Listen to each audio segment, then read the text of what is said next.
Good evening everyone, welcome back to our channel. आज मैं आपके साथ डिस्कस करूंगी केमिकल प्रॉपर्टीज़ ऑफ ग्लूकोज। और लास्ट वीडियो में मैंने आपके साथ डिस्कस किया था ग्लूकोज के occurrence, physical properties and open structure of glucose. यानी यहाँ तक मैं आपके साथ लास्ट वीडियो में डिस्कस कर चुकी हूँ। तो मैंने आपको लास्ट वीडियो में जो बताया था वो बताया था ओपन स्ट्रक्चर ऑफ ग्लूकोज के बारे में। तो आप यहाँ पे देख सकते हैं कि ग्लूकोज का ओपन स्ट्रक्चर किस तरीके से बनता है। आज जो मैं आपको बताऊंगी वो इस ग्लूकोज की केमिकल प्रॉपर्टीज़ बताऊंगी। दैट मीन्स कि ये ग्लूकोज किसके साथ रिएक्ट करके क्या प्रोडक्ट का फॉर्मेशन करता है, ये चीज़ मैं आपके साथ डिस्कस करूंगी। ठीक है, तो यहाँ पर मैं थोड़ा सा आपको और बता देती हूँ इसके ओपन स्ट्रक्चर के बारे में। तो देखिए, जो हमारा ग्लूकोज होता है उसमें 6 कार्बन होते हैं और 12 हाइड्रोजन होते हैं एंड 6 ऑक्सीजन होते हैं।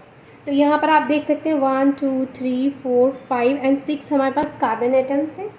ठीक है, ऑक्सीजन कितने हैं 1 2 3। देखिए 3 ऑक्सीजन तो राइट हैंड साइड पर है, एक ऑक्सीजन फिर यहाँ है 4 एंड देन दोनों ऑक्सीजन राइट हैंड साइड में 5 एंड 6। और ये वाला जो ऑक्सीजन है जो लास्ट वाला है या फिर कह सकते हैं ऊपर से फर्स्ट वाला है वो डबल बॉन्ड के साथ कार्बन से जुड़ा है और यहाँ पर ये CHO बन रहा है। दैट मीन्स कि यहाँ पर एल्डिहाइड ग्रुप शो हो रहा है। ठीक है, तो यहाँ पर ये हाइड्रोजन अगर आप काउंट करेंगे तो ये टोटल 12 हाइड्रोजन यहाँ पर प्रेजेंट होते हैं जो हमारा ग्लूकोज का स्ट्रक्चर होता है। ठीक है, तो ये आपको पता है क्योंकि मैंने आपको लास्ट वीडियो में बता दिया था और यहाँ भी थोड़ा सा एक्सप्लेन कर दिया है। अब आते हैं हम हमारी केमिकल प्रॉपर्टीज़ ऑफ ग्लूकोज पे कि ग्लूकोज की कौन कौन सी केमिकल प्रॉपर्टीज़ होती हैं। देखिए, ग्लूकोज की अगर मैं केमिकल प्रॉपर्टीज़ की बात करूँ तो यहाँ पे फर्स्ट जो हम देखेंगे केमिकल प्रॉपर्टीज़। ग्लूकोज की केमिकल प्रॉपर्टी में जो फर्स्ट केमिकल प्रॉपर्टी मैं आपके साथ डिस्कस करूँगी वो है ऑक्सीडेशन। ऑक्सीडेशन मीन्स कि जब हम ग्लूकोज का क्या कराएंगे, ऑक्सीडेशन कराएंगे। तो हम क्या कराएंगे वहाँ पे ऑक्सीडेशन में, वहाँ पे ऑक्सीडेशन का मतलब है कि वहाँ पे ऑक्सीजन अटैच होगा। ठीक है, तो यहाँ पे ऑक्सीडेशन किस तरीके से होगा देखिए।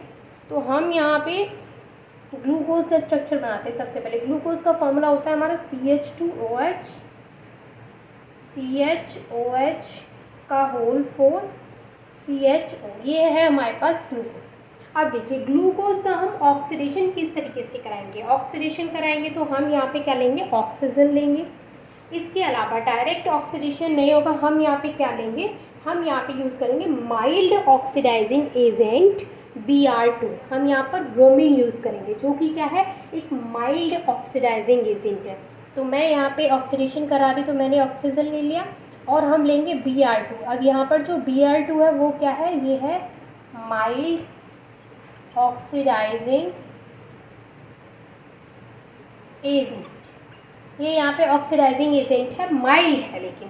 ठीक है, अब यहाँ पे होगा क्या कि जब ये इसका ऑक्सीडेशन होगा तो यहाँ पे क्या होता है कि इसमें कोई चेंजेस नहीं आते हैं, ना ही इसमें कोई चेंजेस आते हैं। यहाँ पर ये जो है CHO ग्रुप, जो एल्डिहाइड ग्रुप है वो अफेक्ट होता है। वो किस तरीके से अफेक्ट होता है, यहाँ पर क्या है CHO की जगह पे क्या होगा कि यहाँ पे एक और ऑक्सीजन का एडिशन हो जाएगा, तो ये हो जाएगा COOH। तो यहाँ पर हमारे पास ग्लूकोज किस में कन्वर्ट हो जाएगा, ग्लूकोनिक एसिड में। तो ये तो है हमारे पास ग्लूकोज। और जब हम ग्लूकोज का क्या करेंगे, ऑक्सीडेशन कराएंगे तो हमें क्या मिलेगा, CH2OH का होल 4, इसके अलावा COOH जिसको हम बोलते हैं ग्लूकोनिक एसिड। तो ये हमारा जो ग्लूकोज है वो किस में कन्वर्ट हो चुका है, ग्लूकोनिक एसिड में कन्वर्ट हो चुका है। अब आपको अच्छे से विजिबल है कि ये जो ग्लूकोज है वो किस में कन्वर्ट हो गया, ग्लूकोनिक एसिड में। अब ये कन्वर्ट कैसे हुआ है, जब हमने इसका ऑक्सीडेशन कराया है और यहाँ पे हमने ऑक्सीडाइजिंग एजेंट जो यूज़ किया है वो है Br2 और वो कैसा है, माइल्ड ऑक्सीडाइजिंग एजेंट है। अब ये तो रही कि यहाँ पे बात कि हमने माइल्ड ऑक्सीडाइजिंग एजेंट यहाँ पे यूज़ किया है। अगर मान लीजिए हम यहाँ पे स्ट्रॉन्ग ऑक्सीडाइजिंग एजेंट यूज़ करते हैं जैसे नाइट्रिक एसिड, जैसे HNO3 है, तो अगर हम यहाँ पे स्ट्रॉन्ग ऑक्सीडाइजिंग एजेंट यूज़ करेंगे तो यहाँ पर जो प्रोडक्ट हमें मिला है वो बिल्कुल अलग मिलेगा। मतलब कि यहाँ पे जैसे हमें इन दोनों चीज़ों में कोई चेंजेस नहीं नज़र आ रहा है, यहाँ आप देख सकते हैं सिर्फ चेंज हुआ है तो इसमें। लेकिन अगर हम यहाँ पे इसका ऑक्सीडेशन कराते हैं, लेकिन यहाँ पर हम माइल्ड ऑक्सीडाइजिंग एजेंट की जगह पे कोई स्ट्रॉन्ग ऑक्सीडाइजिंग एजेंट ले लेते हैं, तो उस केस में क्या होगा कि यहाँ पर जो है ये CH2OH, यहाँ पर भी आपको क्या मिलेगा, COOH मिलेगा, और यहाँ पर भी सेम COOH मिलेगा। यानी जो ग्लूकोज है वो सैकेरिक एसिड या फिर ग्लूकैरिक एसिड में कन्वर्ट हो जाएगा अगर हम स्ट्रॉन्ग ऑक्सीडाइजिंग एजेंट लेते हैं तो।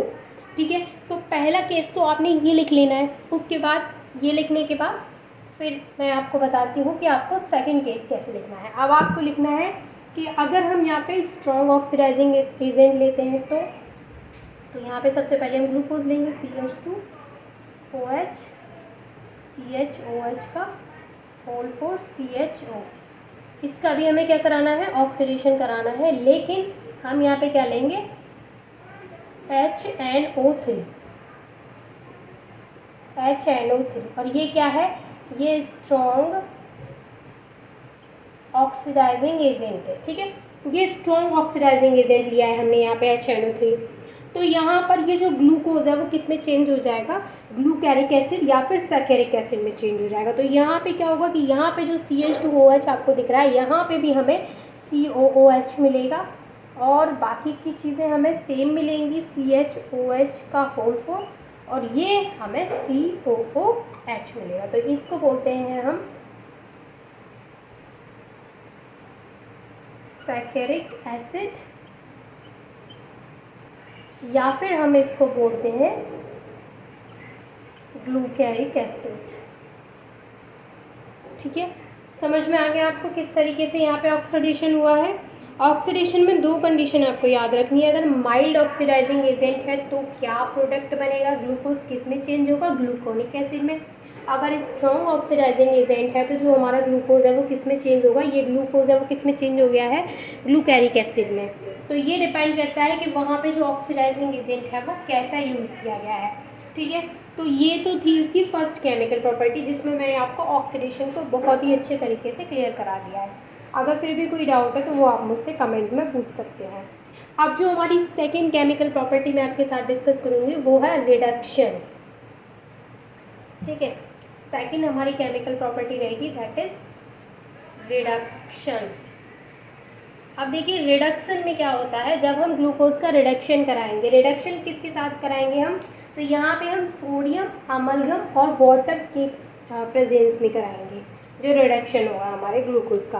तो यहाँ पे सबसे पहले हम ग्लूकोज का फॉर्मूला लिख लेते हैं, CH2OH, CHOH का होल 4 एंड CHO। अब यहाँ पे क्या होगा, क्योंकि हम क्या करा रहे हैं यहाँ पे रिडक्शन, तो यहाँ पे हमने ले लिया हाइड्रोजन 2। ठीक है, अब हम इसका रिडक्शन करा रहे हैं तो यहाँ पे हम क्या लेंगे, सोडियम अमलगम। जैसे मैंने अभी आपको बताया, यहाँ पे हम यूज़ करेंगे सोडियम अमलगम, और इसके साथ साथ हम क्या लेंगे, वाटर। सोडियम अमलगम और वाटर के साथ ही क्या होगा, ग्लूकोज का रिडक्शन पॉसिबल है। तो यहाँ पे जो ग्लूकोज है हमारा, जब हम उसका रिडक्शन कराएंगे सोडियम अमलगम और वाटर के साथ, मैं ये नहीं कह रही हूँ कि यहाँ पे आप सोडियम अमलगम ही यूज़ कर सकते हैं, इसके अलावा कुछ और यूज़ नहीं कर सकते। मैं इनफैक्ट आपको खुद एक और एग्जांपल देके बताऊँगी जहाँ पे आप सोडियम अमलगम के अलावा कुछ और भी यूज़ कर सकते हैं। लेकिन यहाँ जो मैं आपको इस कंडीशन में बता रही हूँ, तो यहाँ पे आपको सोडियम अमलगम, लेकिन होगा क्या, देखिए जैसे मैंने अभी आपको यहाँ पे सोडियम अमलगम बता दिया। अब इस सोडियम अमलगम जब मैंने यहाँ पे लिया है और वाटर लिया है और सेम ग्लूकोज का हम क्या करा रहे हैं, रिडक्शन करा रहे हैं, तो जो प्रोडक्ट हमें मिलेगा वो अलग मिलेगा।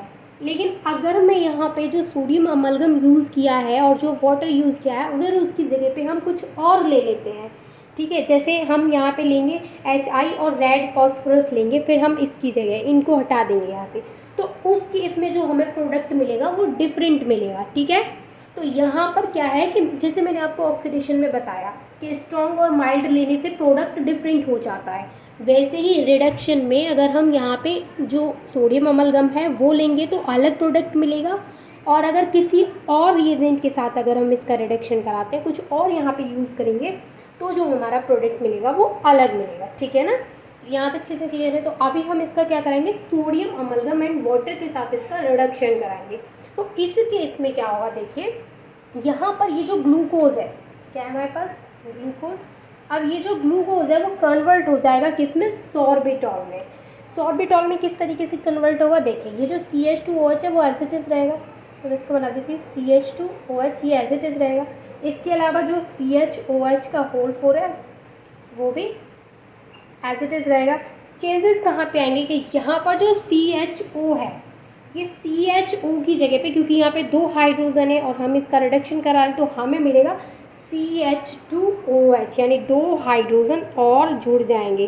तो यहाँ पे मिलेगा हमें CH2OH, और ये क्या है हमारा, सॉर्बिटॉल। अब ये हमें क्या मिल गया, ग्लूकोज से सॉर्बिटॉल मिल गया। और ये मिला किस तरीके से है, तो ये आपको समझ में आ गया होगा कि यहाँ पे क्या हुआ है, रिडक्शन हुआ है ग्लूकोज का। ठीक है, अब ये तो है एक कंडीशन के ग्लूकोज को अगर हम सोडियम अमलगम और वाटर के साथ रिएक्ट कराते हैं तो हमें सॉर्बिटॉल मिल जाएगा, ग्लूकोज कन्वर्ट हो जाएगा सॉर्बिटॉल में। दूसरी कंडीशन ये आती है कि अगर हम यहाँ पर सोडियम अमलगम और वाटर न यूज़ करके अगर हम यहाँ पे HI कंसनट्रेटेड HI यूज़ करते हैं एंड रेड फॉस्फोरस यूज़ करते हैं और टेम्परेचर रखते हैं उसका 373 केल्विन, तो जो हमारा ग्लूकोज है वो हमें सॉर्बिटॉल में कन्वर्ट होता हुआ नहीं दिखेगा। ग्लूकोज क्या करेगा, ग्लूकोज हमें एक प्रोडक्ट देगा जिसमें हमें 2 मिक्सचर मिलेंगे, एक एनहेक्सेन का और एक 2-आइडोहेक्सेन का। तो वो हमारा एक अलग कंडीशन है कि वहाँ पे हम यहाँ पे अलग चीज़ों को यूज़ करेंगे। तो आपको इस चीज़ को नोट कर लेना है। अब मैं बताती हूँ आपको इसकी दूसरी जो कंडीशन है वो। दूसरी कंडीशन में हमें क्या करना है यहाँ पे कि सेम हमें ग्लूकोज लेना है CH2OH, CHOH होल 4 CHO। इस कंडीशन में क्या होगा, देखिए यहाँ पर हम क्या यूज़ करेंगे, कंसनट्रेटेड HI, और हम यहाँ पे क्या यूज़ करेंगे, रेड फॉस्फोरस।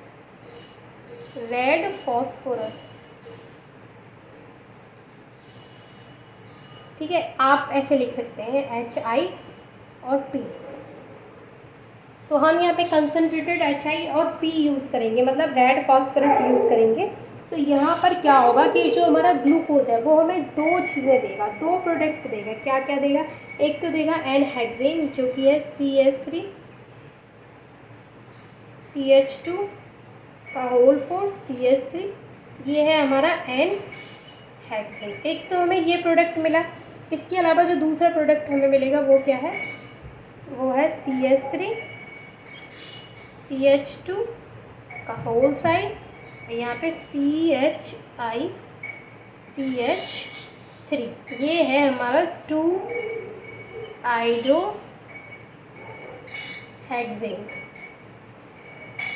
ठीक है, हमें 2 यहाँ पे प्रोडक्ट मिले हैं, क्या क्या मिले हैं, एनहेक्सेन मिला है और 2-आइडोहेक्सेन मिला है। तो ये किस केस में है, जब हमने HI और रेड फॉस्फोरस यूज़ किया है। तो ये थी इसकी सेकंड केमिकल प्रॉपर्टी जिसमें मैंने आपको रिडक्शन के बारे में बताया। ठीक है, अब मैंने इसकी 2 केमिकल प्रॉपर्टी आपके साथ डिस्कस की, एक ऑक्सीडेशन एक रिडक्शन। अब दोनों में ही मैंने आपको 2 कंडीशंस बताई कि अगर आप कुछ और यूज़ करते हैं तो कुछ और प्रोडक्ट मिलेगा, अगर आप स्ट्रॉन्ग यूज़ करते हैं या माइल्ड यूज़ करते हैं तो उसके बेस पे आपको क्या पता चला कि जो हमारा ग्लूकोज है वो ऐसा नहीं है कि ऑक्सीडेशन करने पर एक ही तरीके का प्रोडक्ट हमें देगा, वो ऑक्सीडेशन करने पर हमें 2 तरीके का प्रोडक्ट भी दे सकता है। लेकिन कैसे, तो वहाँ पे हम क्या यूज़ करेंगे, वो ऑक्सीडाइजिंग एजेंट पे डिपेंड करता है, हमने क्या ऑक्सीडाइजिंग एजेंट वहाँ पे सेलेक्ट किया है, उसके बेस पे वो हमें अलग अलग प्रोडक्ट में कन्वर्ट होता हुआ दिखेगा। थर्ड जो इसकी केमिकल प्रॉपर्टी मैं आपके साथ डिस्कस करूँगी वो है reaction with hydroxyl amine. Third है रिएक्शन विद हाइड्रोक्सिल एमीन। यहाँ पे हम ग्लूकोज की रिएक्शन कराते हैं हाइड्रोक्सिल एमीन के साथ। तो यहाँ पे हाइड्रोक्सिल एमीन के साथ हम ग्लूकोज की रिएक्शन कराएंगे। तो सबसे पहले हम ग्लूकोज का फॉर्मूला लिखेंगे CH2OH। अब तक तो आपको ग्लूकोज का फॉर्मूला याद भी हो गया होगा क्योंकि मैं बार बार बोल रही हूँ।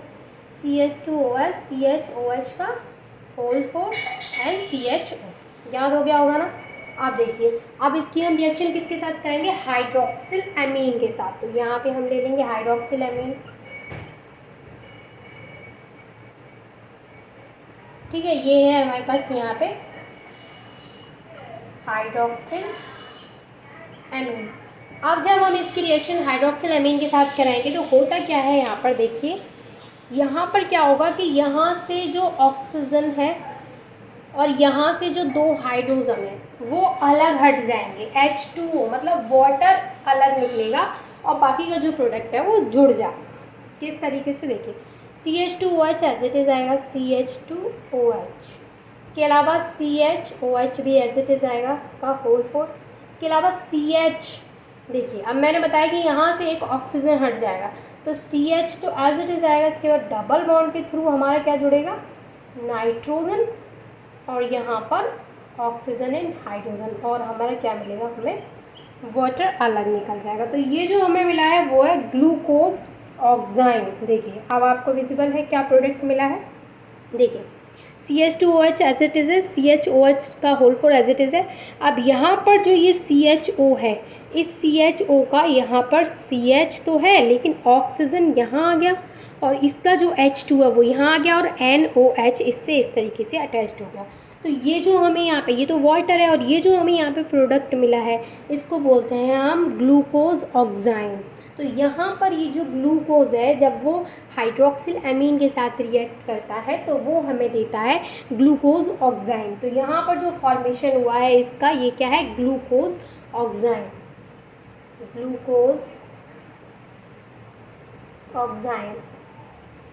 ठीक है, तो मैंने आपके साथ टोटल 3 केमिकल प्रॉपर्टी डिस्कस की ग्लूकोज की, जिसमें कि ऑक्सीडेशन, रिडक्शन और reaction with hydroxyl amine. I hope कि ये तीनों केमिकल प्रॉपर्टी तो आपको अच्छे से क्लियर हो गई होंगी। इसकी बहुत सारी केमिकल प्रॉपर्टीज़ अभी रह गई हैं, उनको भी मैं आपके साथ नेक्स्ट वीडियो में डिस्कस करूँगी। आई होप यहाँ तक चीज़ें क्लियर है and thank you so much for watching this video.